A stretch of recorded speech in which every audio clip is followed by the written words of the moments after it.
आपण लिंगायत जातीचा अभ्यास करण्यासाठी महाराष्ट्रातल्या वेगवेगळ्या जिल्ह्याचे गॅजिटियर्सचा अभ्यास करत आहोत. तर आपण आज मुख्यतः सोलापूर, आपल्या लगत लातूर जिल्ह्याला लागत असलेला सोलापूर जिल्हा गॅजिटियर 1884 वर्षाचं गॅजिटर, त्या गॅजिटियरचा आपण अभ्यास करत आहोत. महाराष्ट्रातल्या सर्व गॅजेटियरचा अभ्यास केला असता असं दिसून येत आहे की महाराष्ट्रात जे काही लिंग आहेत, दीक्षावंत वगैरे वगैरे जे काही शिलवंत वगैरे म्हणतात, ते सर्वच लिंगायत वाणी आहेत असं दिसते. आता ह्या सोलापूर गॅजेटियरमध्ये 1884 सोलापूर जिल्हा गॅजेटियर, ते बॉम्बे स्टेटचा तो एक भाग होता. सोलापूर जिल्हा बॉम्बे इंडिया म्हणत होते तर प्रांत. आणि तर त्याच्यामध्ये लिंगायताविषयी पेज नंबर 134 हा बुक गॅजेटियर हे पुस्तक, आणि त्याच्यामध्ये पेज नंबर 134वर लिंगायत विषयी माहिती दिली आहे. आता काय माहिती दिली आहे? Lingayat Vanis are found all over the district but chiefly in Solapur. Lingayat Vani सगळ्या जिल्ह्यात दिसतात आणि जास्तीत जास्त सोलापूर या शहरामध्ये आहेत. They seem to have come to in to the district about 275 years ago. ते 275 वर्षापूर्वी या सोलापूर जिल्ह्यामध्ये आले असावेत असं गॅजेटर म्हणते. 275 म्हणजे तो गॅजेटर आहे 1884चं. मग 275 वर्षामध्ये म्हणजे जवळपास 1600 इसवी सनमध्ये लिंगायत लोक इथं आले. कुठं? सोलापूरला आले असं गॅजेटर म्हणते.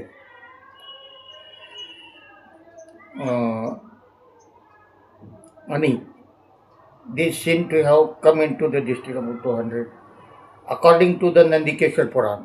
नंदिकेश्वर पुराणाप्रमाणे Basaveshwar, the founder of Lingayat sect, Basaveshwar हा लिंगायत जातीचा फाउंडर, संस्थापक, त्या बसवेश्वरानं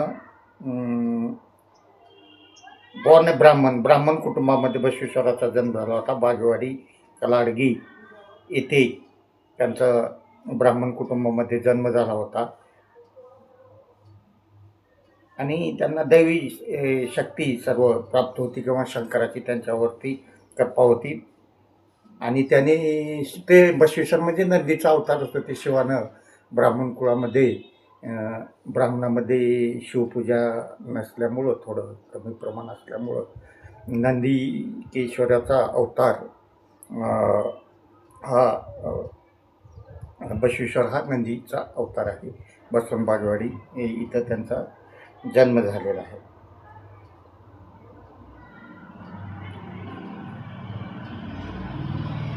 आणि बसवेश्वरानं या लिंगायत धर्माचा स्थापना 12व्या शतकाच्या मध्यामध्ये असताना केलेला आहे. तो बसवेश्वर महाराज किंवा त्यांचे एखादी अनुयायी, आता हे काय म्हणते गॅजेटर, बसवेश्वर महाराज किंवा त्यांच्या अनुयायी हे मारवाडला गेले होते आणि तिथून मारवाडहून येत असताना त्यांनी 1,96,000 तिथले जे मारवाडमधले धर्मांतर केलं काही लिंगायत धर्मामध्ये, आणि 1,96,000 लोक कन्वर्ट, लिंगायतामध्ये धर्मांतरित केलेले लोक त्यांनी इकडं घेऊन आले खाली दक्षिण भारतामध्ये, मारवाडमधून आणले आणि spread all over the Panchadravida country or southern India. आणि ती 1,96,000 लोक जे आहेत ते पंचद्रविड देश म्हणजे महाराष्ट्र, कर्नाटक, आंध्र, तामिळ आणि केरळ किंवा ते आता तेलंगणा आलं, ह्या पंचद्रविडी देशामध्ये ते 1,96,000 लोक त्यांनी विखरून टाकले किंवा त्यांना असं हे सांगते. The earliest Solapur state of this Marwari converts are said to have. मग हे सगळी लोक त्यांनी कुठं आणले मारवाडामधून कन्वर्ट लोक? तर ते काशेगाव म्हणून एक पंढरपूरजवळ एक गाव आहे, तिथं ह्या लोकांना घेऊन आले त्यांनी 1,96,000. ते कुठून आणले? तर नाणेघाट जुन्नर मार्गे. आताही आपल्याला वाणेवाडी नावाचं गाव जुन्नरच्या जवळ एक दिसतंय. बारामतीच्या जवळ एक वाणेवाडी आहे आणि त्याच्यानंतर बार्शीच्या जवळ बार्शी तालुक्यात वाणेवाडी आहे. उस्मानाबादमध्ये एक वाणेवाडी आहे. असं वाणेवाडी बऱ्याच ठिकाणी आहेत किंवा पुण्यामधलं वानवडी म्हणजेच एकेकाळचं वाणेवाडी होय. अशा प्रमाणे 24-25 वाणेवाडी आपल्या महाराष्ट्रात तर आढळून आलेले आहेत. मग हे जे लोक होते काशेगावला त्याने आणले. हे सोलापूरच्या जवळ आहे काशेगाव. आणि मग हे सर्व लोकांचं ठाण किंवा त्यांचं आश्रय जर त्यांनी मोहोळ, मलिकपेठ ह्या 2-3 गावामध्ये ते सर्व धर्मांतरित मारवाड जी लोक होती लिंगायतामध्ये कन्वर्ट झालेली ते इथं आणले त्यांनी. आता काशेगाव हे पहिलं त्या काळात मलिकपेठ आणि काशेगाव हे भरभराटीला आलेले गाव होते. पण आता पंढरपूरजवळचं काशेगाव थोडं हे झाले ते म्हणजे तेवढं भरभराटीचं राहिलं नाही किंवा मलिकपेठ हे आता थोडं हे कमी झालं आहे म्हणायचं किंवा त्यांची जी त्या काळात जी भरभराट होती ती आता भरभराट कमी आहे असं दिसून येते. आणि त्यांचं मग आणखी एक सेंटर वैरागला होतं. बार्शीमध्ये वैरागला एक सेंटर होतं. इथे हे सगळे कन्वर्टेड मारवाडमधले लिंगायत लोक त्यांनी आणले.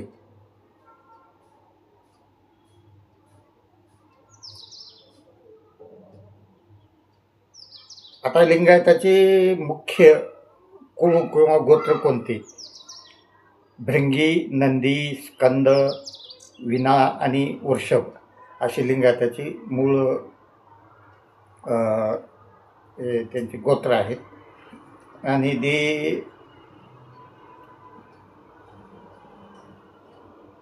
आणि बरेच लोकांना त्यांचं गोत्र माहीत नाही.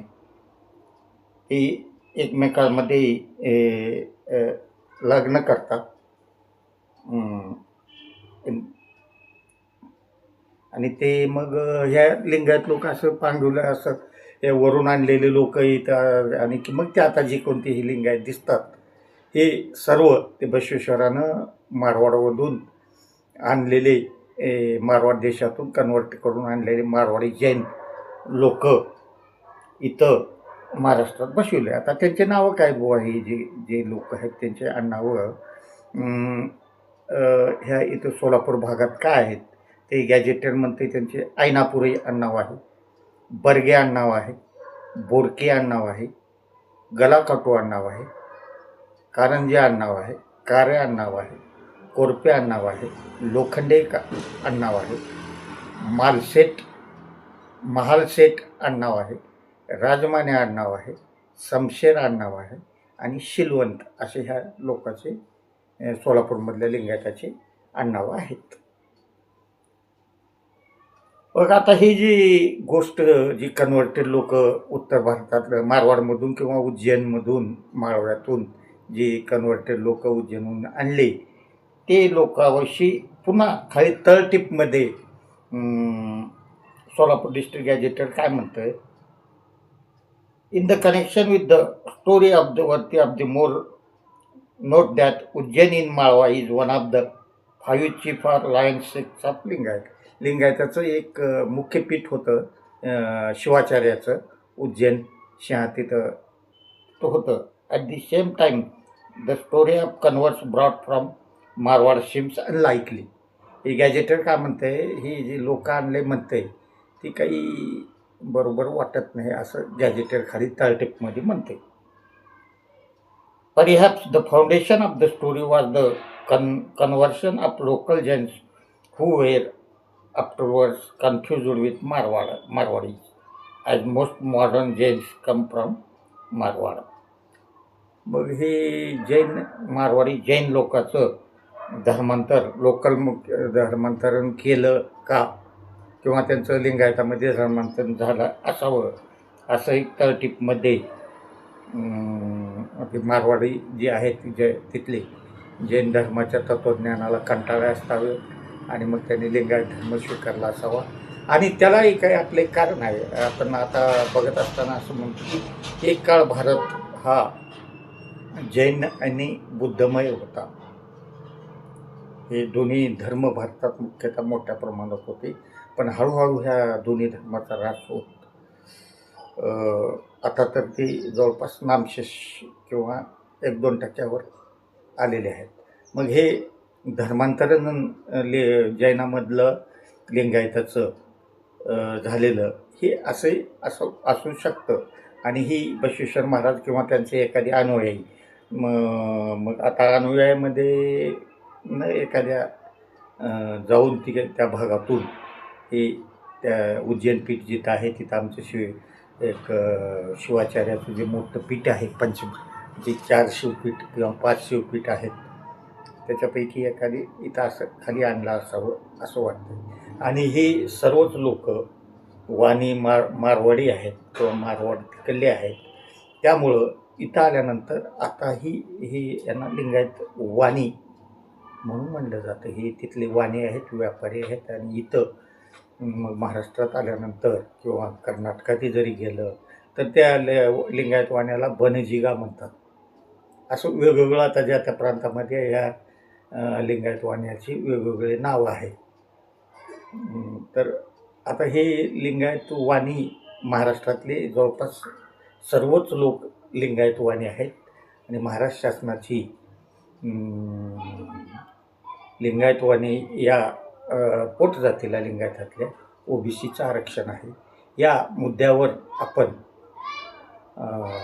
मुद्द्यावरती आपण महाराष्ट्र शासनाची या गॅझेटेड महाराष्ट्रातल्या सर्व गॅझेटेडचं ट्रेडर्स या नावामध्ये ट्रेडर्स या सदराखाली म्हणजे व्यापारी या सदराखाली लिंगायताची गॅझेटेडमध्ये नोंद आहे. त्यामुळं आम्ही वाणी व्यापारी आहोत असं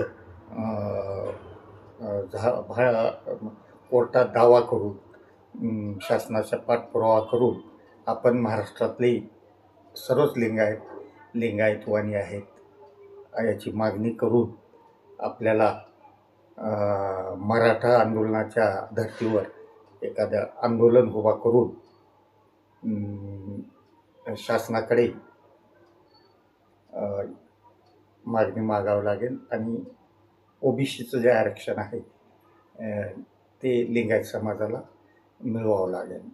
चौकडच आताही खेड्यापाड्यामध्ये जवळगाव अहमदपूर या भागात वाणी गल्ली म्हणतात, लिंगायत गल्ली म्हणत नाही.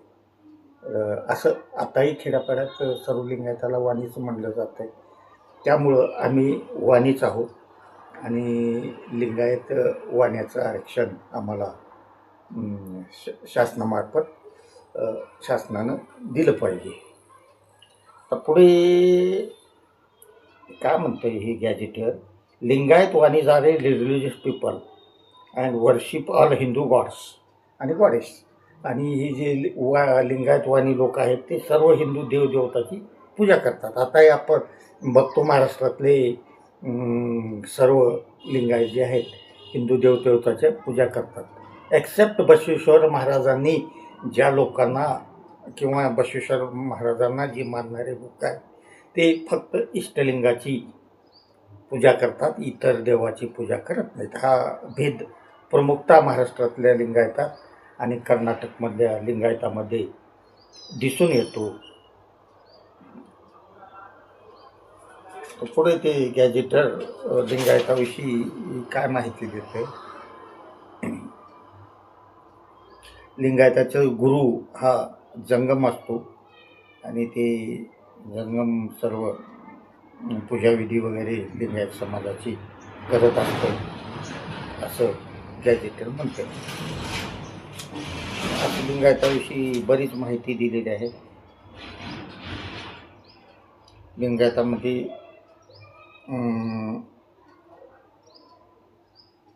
डायव्हर्स आणि विधवा लग्नाला परवानगी आहे असे गॅझेटर म्हणते. आणि त्या काळात 1884मध्ये विधवा विवाह किंवा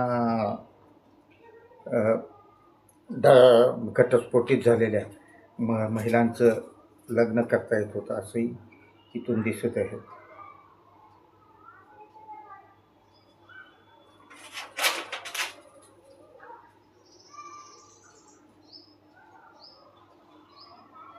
तर ती काय लिंगायताची म्हणजे समाजव्यवस्था कशी होती ते आता इथं ते गॅजेटेर आपल्याला सांगतं. Lingayat Vanis are found together as a body and settle social disputes at meeting of the Shetya. आत्ता शेटे नावाचे जे लोक आहेत ते पहिलेचे शेटे आहेत. शेट्या म्हणजे एका गावचा वार्डाचा प्रमुख पाटील असं ही भूमिका होती. आता बरेच महाराष्ट्रात आपल्या इथं शेट्या नावाचे लोक आहेत. कोणी मलशेट्टे आहेत, कोणी पारशेट्टे आहेत. असं जे जे शेट्टे आहेत ते एका गावची पाटील होते किंवा त्यांच्याकडं प्रमुख पद होतं असं दिसून येतं. द शेट्या म्हणजे आता हा शेटे किंवा पाटील जो आहे ते शेट्या is the most influential hereditary headman. तो हा प्रमुख होता शेटे असं हे गॅजेटर म्हणते. ही had formerly religious and rights equal to those of police Patil.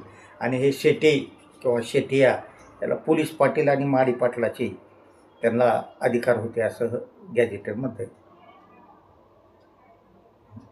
आणि शेटे हा लिंगायत पेठ किंवा एखाद्या वार्ड किंवा एखाद्या एखाद्या शहराचा तो प्रमुख राहत होता असं सांगते.